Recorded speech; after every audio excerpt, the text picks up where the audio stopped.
Narito na ang PTV Balita ngayon. Lubos-lubos ang pasasalamat ni Pangulong Ferdinand R. Marcos Jr. sa ligtas na pag-uwi ng 9 na marinong Pinoy matapos ang 5 buwang pagkakabihag ng Houthi rebels. Sa kanyang mensahe, pinasalamatan ng Pangulo ang mga ahensya ng gobyerno gaya ng Department of Foreign Affairs, Department of Migrant Workers at Philippine Embassy sa Oman. Nagpasalamat din ang Pangulo sa Sultanate of Oman na hindi tumigil sa pagtulong sa mga Pinoy seafarer. Nagpaabot naman ang pakikiramay si Pangulong Marcos Jr. sa pamilya ng isang seafarer na nasawi sa pag-atake ng mga rebelde sa barko. Ayon pa sa Pangulo, magandang regalo ito, lalo na sa mga kaanak ng mga marino, lalo na malapit na ang Pasko. Huwag po natin kakalimutan na magpasalamat sa Omani government dahil sila talaga ay walang tigil na tumutulong sa atin. At kaya't pinapaabot ko ang pasasalamat ko sa Sultanate of Oman. Ang namumuno ay ang Sultan Haitham bin Tariq. At sila po ay talagang kaibigan po ng Pilipino at lahat ng maaring gawin para iligtas ang ating mga marino ay kanilang ginawa.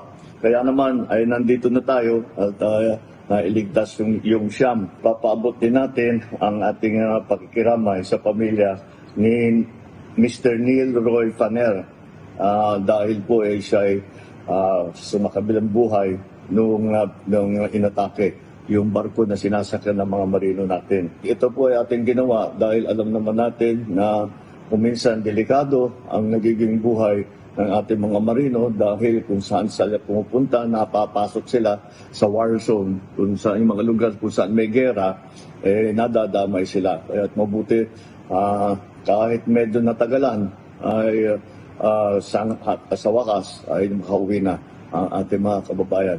Welcome home sa inyong lahat. Tama-tama, Merry Christmas.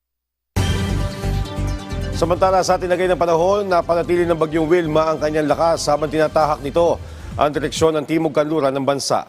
Ang sentro ng bagyo ay namataan ng pag-asa sa layong 235 kilometers silangan ng Borongan City, Eastern Samar. Taglay nito ang lakas ng hangin na 45 kilometers per hour at pagbugso ng hangin na aabot sa 55 kilometers per hour. Ito ay kumikilos ng Timog Kanluran sa bilis na 15 kilometers per hour.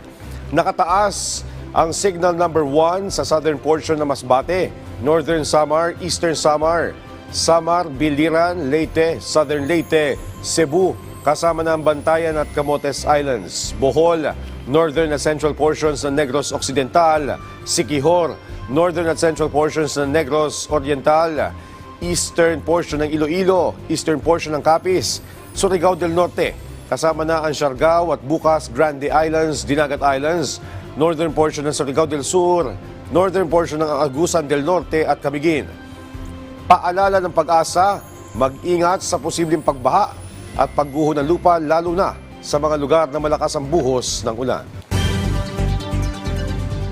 At yan ang mga balita sa oras na ito. Para sa iba pang updates, i-follow at ilike kami sa aming social media platform sa @PTVPH. Ako po si Joshua Garcia para sa Pambansang TV sa Bagong Pilipinas.